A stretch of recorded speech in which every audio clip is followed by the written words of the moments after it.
जय माता दी दोस्तों, आप सभी को निर्जला एकादशी की हार्दिक शुभकामनाएं। भगवान विष्णु की कृपा आप सभी पर सदा सर्वदा बनी रहे। ज्येष्ठ माह के शुक्ल पक्ष की एकादशी को निर्जला एकादशी कहते हैं। हिंदू धर्म में निर्जला एकादशी का बहुत अधिक महत्व है। इस दिन भगवान विष्णु जी की पूजा की जाती है। कहा जाता है कि सारी एकादशी एक तरफ और निर्जला एकादशी का व्रत एक तरफ। निर्जला एकादशी का व्रत रखने से साल भर की सभी एकादशियों के व्रत का फल प्राप्त हो जाता है।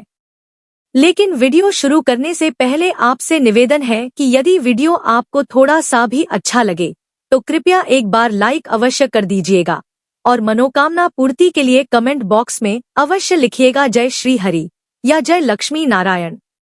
तो चलिए बात करते हैं निर्जला एकादशी की। दोस्तों, हिंदू धर्म में निर्जला एकादशी का व्रत बेहद शुभ माना गया है।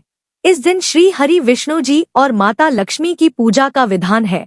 मान्यता है कि जो भी व्यक्ति इस दिन उपवास रखता है उन्हें जीवन में कभी परेशान नहीं होना पड़ता है, साथ ही घर में कभी भी धन दौलत की कमी नहीं होती है। शास्त्रों के अनुसार जो व्यक्ति एकादशी का व्रत रखता है उसे बैकुंठ में स्थान प्राप्त होता है। आपको बता दें कि निर्जला एकादशी का व्रत निर्जल यानी बिना पानी पिए रखने का विधान है। कहते हैं कि जो व्यक्ति साल भर की सभी एकादशियों का व्रत नहीं कर पा रहा हो वह इस एकादशी के दिन व्रत जरूर रखें ताकि उसे सभी एकादशियों के व्रत का लाभ प्राप्त हो सके। दोस्तों, निर्जला एकादशी का व्रत काफी कठिन माना जाता है क्योंकि इसमें अन्न और जल कुछ भी ग्रहण करने की मनाही होती है। आपको बता दें कि इस व्रत को भीम ने रखा था, इसीलिए इसे भीमसेनी एकादशी या पांडव एकादशी के नाम से भी जाना जाता है। दोस्तों, यह व्रत बहुत ही भीषण गर्मी में पड़ता है, तो ऐसे में यदि पानी का दान किया जाए तो यह बहुत बड़ा पुण्य माना जाता है। इस दिन व्रत रखने वाला जातक स्वयं पानी नहीं पीता है, लेकिन अगर राहगीरों को पानी पिलाए तो इससे बहुत ही पुण्य प्राप्त होता है। साथ ही पशु पक्षियों के लिए भी पानी का इंतजाम करने से पुण्य प्राप्त होता है। इससे भगवान विष्णु बेहद ही प्रसन्न होते हैं और आपकी सभी मनोकामनाओं को पूरा करते हैं। चलिए अब जानते हैं कि साल 2026 में निर्जला एकादशी का व्रत कब रखा जाएगा और व्रत का पारण कब किया जाएगा। पारण करने का सही समय क्या है?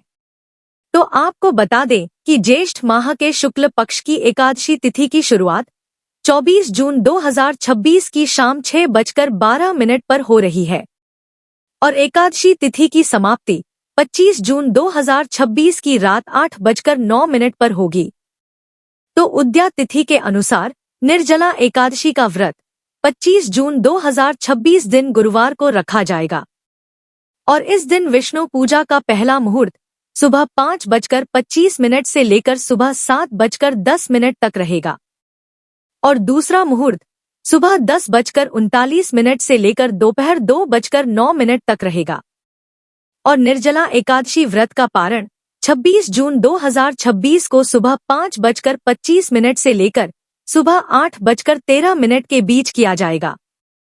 पारण तिथि के दिन द्वादशी समाप्त होने का समय 26 जून को रात 10:22 पर होगा और इस दिन राहु काल का समय दोपहर 2:09 से लेकर दोपहर 3:53 तक रहेगा।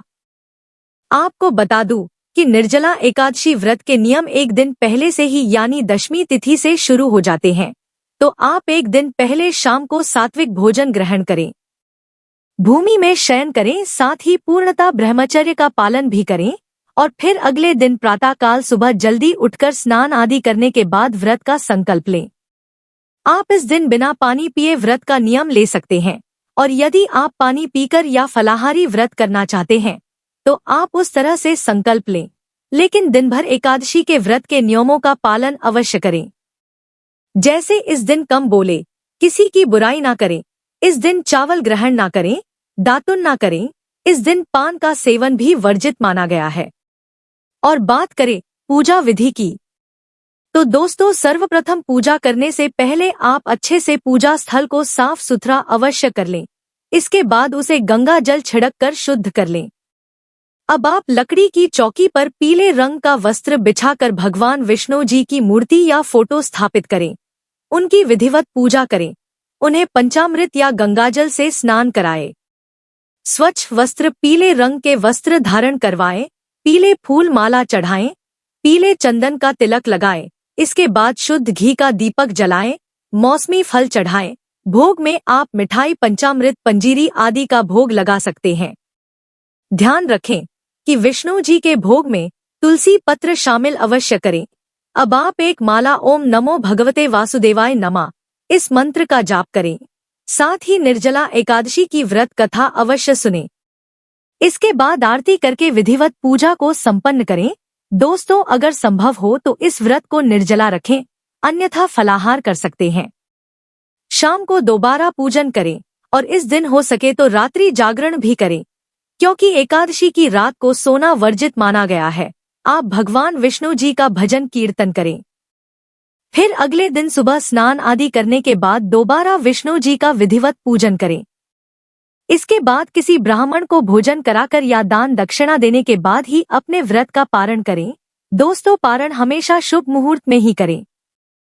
चलिए अब आपके सवालों के जवाब दे देती हूँ कि निर्जला एकादशी के व्रत का पारण किस चीज से और कब करना चाहिए।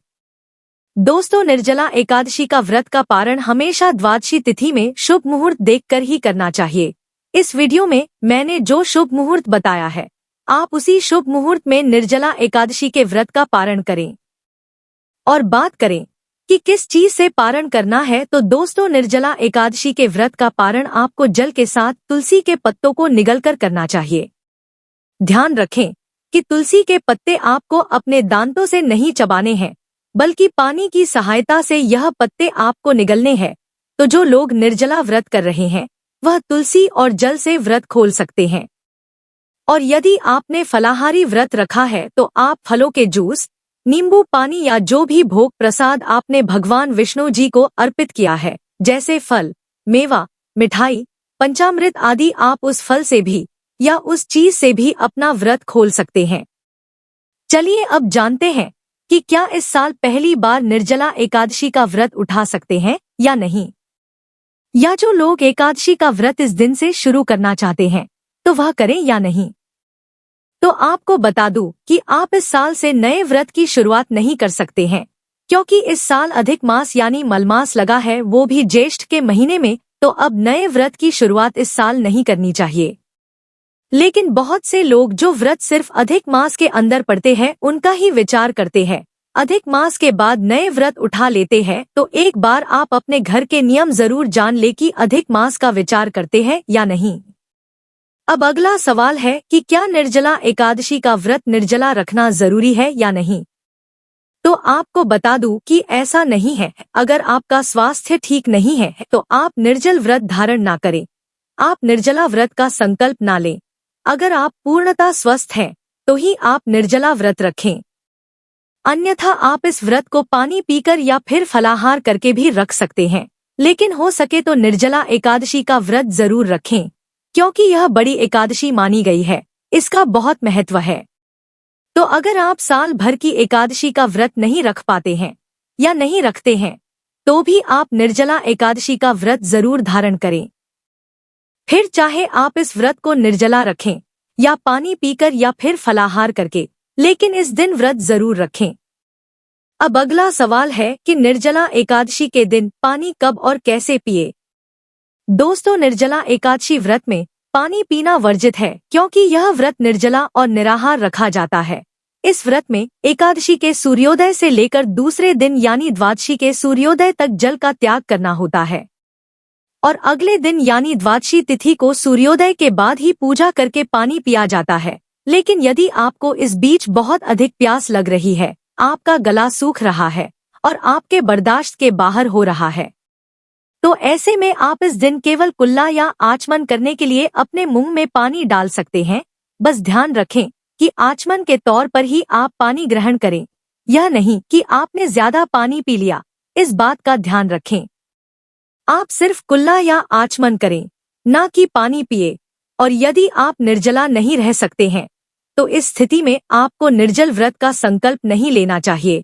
आप पानी पीकर या फिर फलाहारी व्रत का संकल्प लें, इस बात का ध्यान रखें। तो दोस्तों, यह जानकारी आपको अच्छी लगी तो कमेंट में जय श्री हरि या जय लक्ष्मी नारायण जरूर लिखें। वीडियो थोड़ा भी अच्छा लगा हो तो कृपया वीडियो को लाइक अवश्य करें, शेयर करें और साथ ही साथ हमारे चैनल को सब्सक्राइब करें। धन्यवाद।